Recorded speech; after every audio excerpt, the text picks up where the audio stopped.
What's going on, ladies and gentlemen? Welcome back to the Fringe. Alberta separation is on the rise. Separatism is exploding. We had a video out yesterday on how Danielle Smith has changed the rules, how she has altered the requirements for the push for referendum, the question of a ballot, a vote. If that vote gains 50%, Alberta leaves Canada. Now, there's many people across the country, and I got to be as careful as possible about how I say this because I am Canadian. I have viewers not only from all over the world, but all over this great country. And I don't want anybody in this country to think that I devalue Canada or that I don't care about Canada or that I'm pro separation. What I'm pro is my family having a future, my family having the ability to work for a living, to pay their bills, the change we didn't get in the election. I'm going to have a video about how the votes ended up and what it means for Canada over the next God knows how many years coming up. But what we're seeing right now is unprecedented. And a lot of people across the country are saying Alberta's not going to separate. It's not going to happen. You can't leave. The oil belongs to the government of Canada. It doesn't belong to Alberta. All lies. I'm going to get into what's going on right now in this video. I would encourage everybody, if you haven't yet, hit the subscribe button. We're almost at 100,000 subscribers. Let's get this channel verified, folks. Jump in, join our large fringe majority here on, let's make it a super fringe majority here on the channel. We've gained over 30,000 subscribers in the last month. You guys are absolutely on fire. You're amazing. Thank you to all of our new viewers, as well as our long-term viewers for hanging in there. Let's get into today's story. Alberta separation tweeting out yesterday. Now, Danielle Smith changed the rules. It went from roughly 600,000 signatures required down to about 120,000 necessary. And that's just to push the vote. That is not for separation. That is not for Alberta to leave Confederation. This is just to ask the question on a ballot. Would Albertans want to separate? Now, if that ballot reaches 50%, Alberta then would separate from Canada. There's a lot of cogs in the works here, and I want to go through all of them so that people have a fresh understanding of what is happening. Alberta just met a threshold of commitment petition to trigger a referendum in 1 day. Now, a lot of people say, well, this is a knee-jerk reaction to the election. This is nothing more than cannon fodder. It's just people freaking out. People don't realize how fed up everybody is. I'll explain that later in my personal opinions, but right now it's all about facts. Hashtag Carney wins, secession begins. Hashtag Alberta separation, Alberta independence. Premier Mo, will you offer your citizens the same? Saskatchewan separation. Now, here you see the change.org petition, Alberta separation, Western Alliance. Currently, now, yesterday it boomed up to 192,278 signatures. And again, only about 120,000 are needed for a referendum. Now, people are saying, well, this isn't the referendum vote. This isn't for Alberta's opportunity to go and vote for this. No, this is being very carefully calculated. Quebec made the major mistake of holding their referendum when they simply just thought they would get enough votes to secede. I've got a video clip from Corey Morgan we're going to show as to why it's important, why Alberta's doing it this way. They're getting a commitment of people signed up an email list on change.org so that when they want to pull the trigger, the votes are already there. The people are committed to vote. It's just a matter of going and getting those verified signatures. Let's look at the comments. Look at the comments down below. Somebody, first off, and again, this is where I want to point out the facts. This petition started in October 2019. It's not eligible. Of course, Alberta separation replied, of course not. It was referenced as a commitment petition. The real one will be signed in person and have a start and end date. So again, this is to build an email list.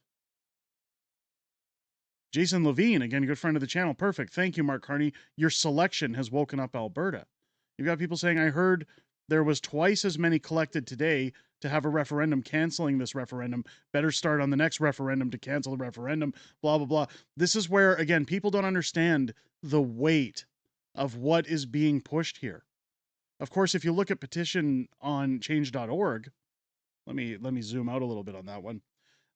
You can see it's already at 200,354 signatures. And so it's up almost 8,000 signets or signets, however you want to call it. And again, this is less than 24 hours after I posted Alberta Separation's tweet. I'll leave a link to this change.org petition in the video description. Because a lot of people were asking me on Twitter, where do I go to sign? Where do I sign up? I'll leave that link in the video description for you, just below the video. You'll be able to go and find it there. Here's where this matters. Here's where this actually matters. Keith Wilson, good friend of mine, good friend of the channel. I'm working to get him on here to talk about this further, as well as others. I'm going to have Theo Fleury on the channel next week, talking about this in great detail. Can't wait to sit down with Theo. Strong advocate for this, and again, somebody who's going to help push this past the line of where it needs to be. I'm very eager to hear Theo's opinions, but of course, Keith chiming in saying Alberta's independence movement is surging. Over 30% now back separation, and support is climbing fast. But Corey Morgan warns a referendum must be timed right to win. Rush it and we lose years. Just like Quebec did. Let's build momentum and strike when Alberta's ready to break free. Now, down here is Corey Morgan's explanation. Let's take a listen to what Corey Morgan says, because it feeds into what I have to show as to why, again, it's so serious. That people that are brushing this off shouldn't be. And I'm certainly not. I can tell you as an Albertan right now, it's amazing to see how many people truly want separation, not because I prefer it, but overnight, the numbers exploding. I said yesterday, I've said it on live stream, people voted for change in the election, but they don't realize the change that they've asked for. They've destroyed the country. Justin Trudeau works so hard to sow divisiveness. Mark Carney is going to promote that divisiveness. Canada has been divided beyond repair at this point. I'm going to tell you why this is scary and why those who are brushing it off should be a little more concerned with where this could potentially go. Let's listen to what Corey Morgan has to say.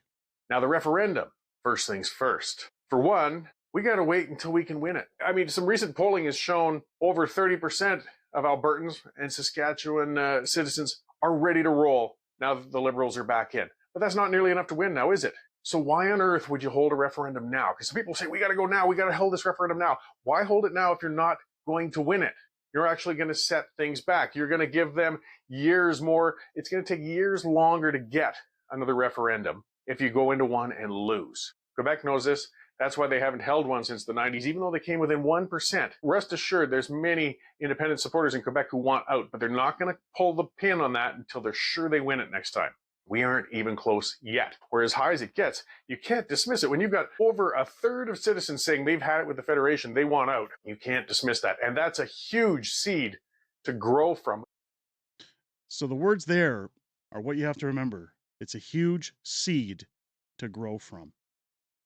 The more damage Mark Carney is going to do, and he can now. Again, I'll have a video talking about the votes and what it means for Canada tomorrow, so make sure to stick around for that video. But the reason this is so scary, when you look at the Freedom Convoy, that was a grassroots movement. Many people said, well, it's not going to turn into anything. It's just some angry truckers coming to Ottawa. Look at the absolute response that they got, not just in size, but in donations from people who supported it within the country, outside of the country. They raised more money and gained more support than any political party in this country. Grassroots, if done the right way, can spawn new opportunities. Now, Corey Morgan lays out very firmly why people aren't rushing into this, why change.org is only getting signatures right now for commitment. They are being very strategic about how they run this. Now, of course, Danielle Smith, changing the rules yesterday, was argued as to why she would do this. Is she pushing for separatization? Is she pushing for a referendum? Now, we all know the answer to it. We all know that she's defending Albertans. But Danielle Smith has made a very calculated move here, because what she has done is change the rules so that her constituents can call for the referendum rather than her herself. If Danielle Smith were to stand up and say, okay, that's it, we're leaving, we're done, I'm pushing for a referendum, I'm going to push for Alberta separation, well, she'd be labeled as a radicalist. She'd plunge this province into darkness. She's being just as calculated as those who are heading up the petitions to make sure we have the signatures, we have the staying power to push for a referendum, and we also have a party. Keep in mind, there's nobody leading the charge yet, and you've already got 30 to 40% of Albertans backing this up. And that's just from the Mark Carney win and the realization of what the country is facing. That's not even after Mark Carney brings in policy. People keep talking about, well, the next election, if Pierre, runs a by-election, gets his seat, improves his image a little bit, we'll probably see a Pierre Poilievre win because the people who voted in Carney will start to see, hey, that was the same excuse we got during the election. Oh, we're playing it safe. We just got to make sure we get in. People have had enough of Trudeau. They've had enough of Carney. They're not going to vote another 4 years of this. Look what happened. Albertans aren't prepared. And I'm not talking about myself. I'm saying Albertans in general, based on these signatures, are not prepared to wait for that. Let's listen to how Danielle structured it. Alberta separating? I feel that question wasn't directly answered. Well, not by me. I believe in Alberta's sovereignty within a united Canada. However, there is a citizen-initiated referenda process that if citizens want to put a question on a ballot and get enough of their fellow citizens to sign that petition, then those questions will be put forward. Again, I don't want to prejudge what a question might be, but not by our government. So again, she's being very coy about it, and rightfully so on her part. She's doing an amazing job here. Corey Morgan highlights why this is a big deal. Somebody tweeting out Alberta AF saying, it's like Danielle Smith was already on the first steps. We need 177,000 to trigger a citizens initiative versus 600,000 yesterday. The danger here is moving fast. Corey Morgan even chiming out, yes, it's fantastic that the threshold will be fixed. Pulling the trigger too early would be a bad idea, though. We have to approach things carefully. So again, this is being very heavily calculated. This is how you know it's not like Quebec. People keep comparing it to what Quebec did. Oh, Quebec didn't succeed. Alberta won't succeed. You underestimate the conditions that have led to the claim that Alberta wants to separate. This isn't just about having our nose in the air being entitled or saying that Albertans are due, that they don't want to be a part of Canada just because. This is about the treatment of government. Alberta has seen after this election that they have no stake at the table. Even though they are the highest GDP, most contributing province in Confederation, they have no seat at the table when it comes to deciding the outcomes of our elections. They're at the whim of Toronto and Southern Ontario to decide who's in charge of the country, and they'll continuously vote in policyholders that want to destroy Alberta. Table Salt tweets out, again, another great Twitter account to follow, why Alberta separation is much more dangerous. Quebec separation is born from manipulating a relationship to increase prosperity. Alberta separation is born from shedding a relationship to increase prosperity. Major difference. And this is, again, where people need to realize the difference between the two. For Quebec, it's about extraction. For Alberta, it's about severance. We're talking about people's livelihoods, people's prosperity, people's ability to provide for themselves and also provide for the next generation, for people to be able to afford homes, for their children to be able to afford homes, for people to get jobs. This isn't about anything more than people saying, we're not getting it from the government, we have to get it elsewhere. Alberta Separation replied to a tweet up here saying the real winner from yesterday's election was Donald Trump. Trump endorsed Carney's Liberals. Now we have a weak minority government, which isn't true at this point. Canada is divided. Alberta is talking about separation. We need change. Canadians must renew Confederation, and the West must be heard. But Alberta Separation nailing it again. Alberta is way past talking about separation. Alberta Independence Movement is non-partisan, without a single leader, without a unified movement, and without funding. This is a true grassroots movement in small town halls, coffee shops, and water cooler conversation. Overall support is at 40% higher amongst conservatives, maybe as high as 60%. And again, look at how Alberta voted in the election. All blue. You have the opportunity to work with Alberta and Saskatchewan because Saskatchewan is the same. Don't underestimate the real people of Alberta and Saskatchewan. Don't underestimate the people of BC. Your province will split. A very good point. And you'll often see in these comments people saying it's never going to happen. It's never going to happen. Oh, you'll stay. Oh, you don't know about First Nations. The government owns the oil, not Alberta. You guys are screwed if you leave your landlocked. None of that's true. What the referendum does is it brings a negotiation to the table once that vote reaches 50%. The federal government must acknowledge it based on the ruling of the Supreme Court in 1998. They have to sit down for negotiation of what does Alberta get? What do we get? What happens here, there, and everywhere? And the First Nations must also talk about what they're needing, what they believe.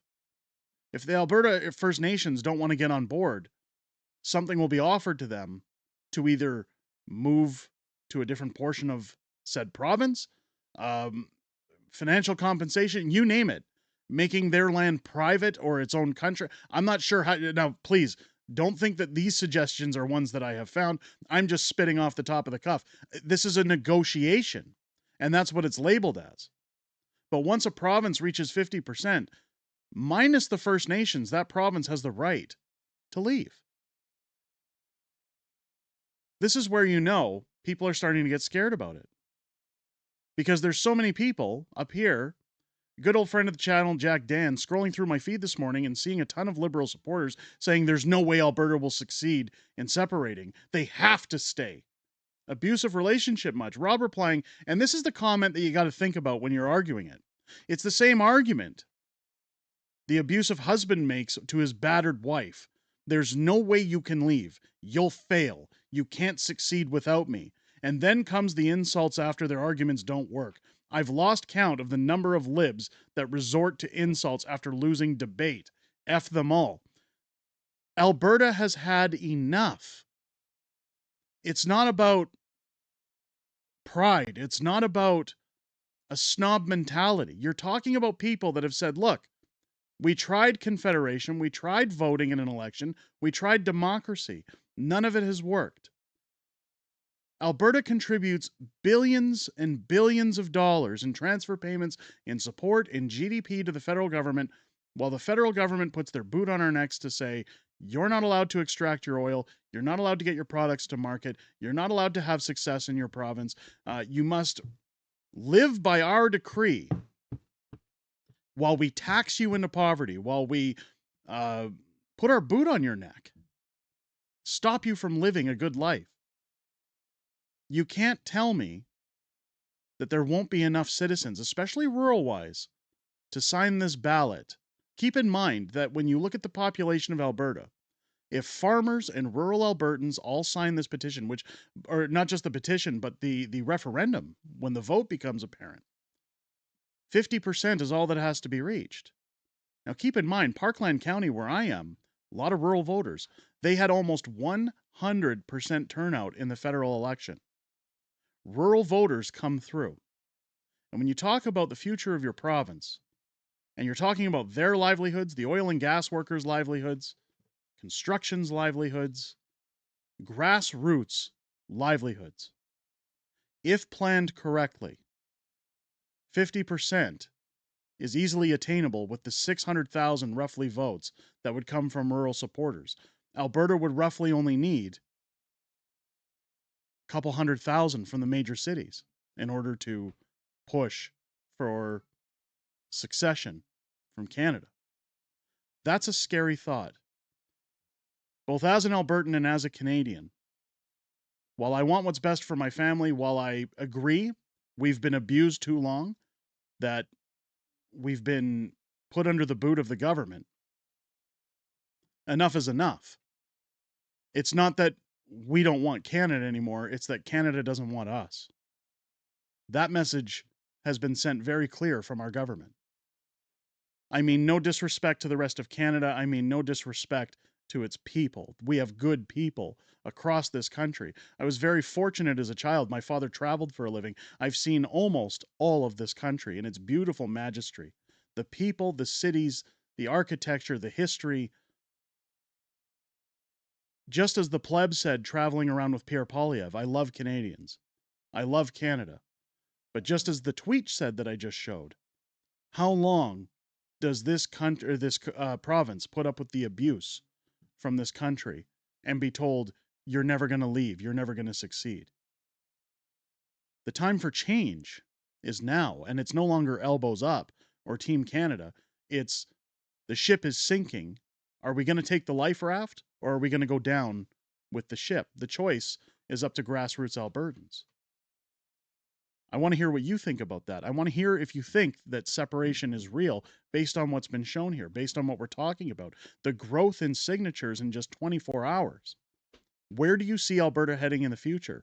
Where do you see the country shaping when all of this is done? Do you think other provinces will push for the same once or during Alberta's push for separation? Let me know in the comments below. If it's your first time here, I hope this video has earned your subscription. Again, we're so close to 100,000 folks.